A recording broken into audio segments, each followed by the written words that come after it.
ఈ వీడియో చూస్తున్న వారందరికీ ప్రభు పేరట నా హృదయపూర్వక వందనాలు।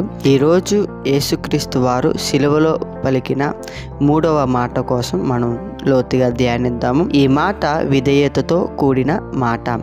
ఇది యోహాను సువార్త 19వ అధ్యాయము 26-27 వచనాల్లో మనం చూసినట్లయితే, యేసు తన తల్లియు తను ప్రేమించిన శిష్యుడును దగ్గర నిలుచుండుట చూచి, అమ్మా ఇదిగో నీ కుమారుడు అని తన తల్లితో చెప్పెను। తరువాత శిష్యుని చూచి, ఇదిగో నీ తల్లి అని చెప్పాను। ఆ గడియ నుండి ఆ శిష్యుడు ఆమెను తన ఇంట చేర్చుకునేను। నిజానికి ప్రభువు తల్లి అయిన మరియ శిలువ దగ్గర దుఃఖంతో ఉన్న ధైర్యంతో కుమారుడి పట్ల ప్రేమ జాలి కలిగి ఉంది। శిలువపై వేలాడుతున్న సమయంలో కూడా అటు దేవునితోనూ ఇటు మానవునితోనూ తనకున్న సంబంధ బాంధవ్యాన్ని యేసు ప్రభువు కాపాడుతూ తన బాధ్యతను పరిపూర్ణముగా నెరవేర్చు మాదిరిని కనిపరిచాడు।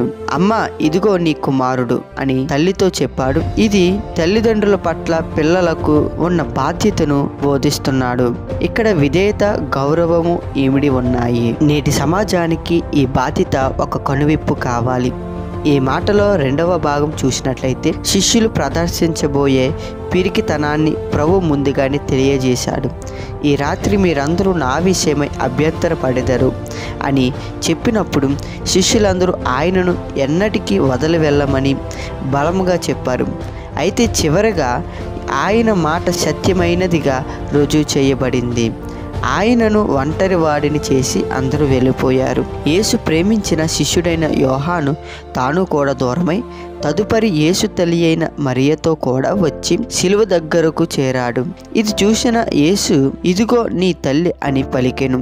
ఆమెను నీ సొంత తల్లిగా నీ వద్ద ఉండనివ్వు, నా పట్ల నీకున్న ప్రేమనంతా ఆమె పట్ల నీవు కనుపరుచు అని యోహానుకు తెలియజేశాడు। క్రీస్తు జరిగించిన ఈ కార్యం వెనుక ఒక మంచి సంరక్షణ బాధ్యతను అప్పగిస్తూ నిర్ణయం తీసుకోవడం చూస్తాము। ప్రభువు శరీర శ్రమానుభావంతో మరణమునకు దగ్గరగా ఉన్నప్పటికీ తన బాధ్యతను ఆయన విస్మరించలేదు।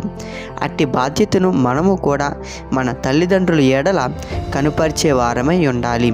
మన తల్లిదండ్రులను ఎప్పుడు మనం నిర్లక్ష్యం చేయకూడదు। నీవు ఈ భూమి మీద దీర్ఘాయుష్మంతుడు అగునట్లు నీ తల్లిని నీ తండ్రిని సన్మానింపుము అని వాక్యం సెలవిస్తుంది। నా ప్రియ స్నేహితులారా, ఈ భూమి మీద యేసుక్రీస్తు ప్రభువే తన బాధ్యతను మరువనప్పుడు మరి మనం ఎలా మానవ మాతృలం తల్లిదండ్రులను విస్మరించగలం? దయచేసి యేసు ప్రభు వారు పలికిన ఈ మాటను బట్టి ఈ క్షణం నుంచైనా తల్లిదండ్రులను జాగ్రత్తగా చూసుకుందాం। ఆమెన్। God bless you.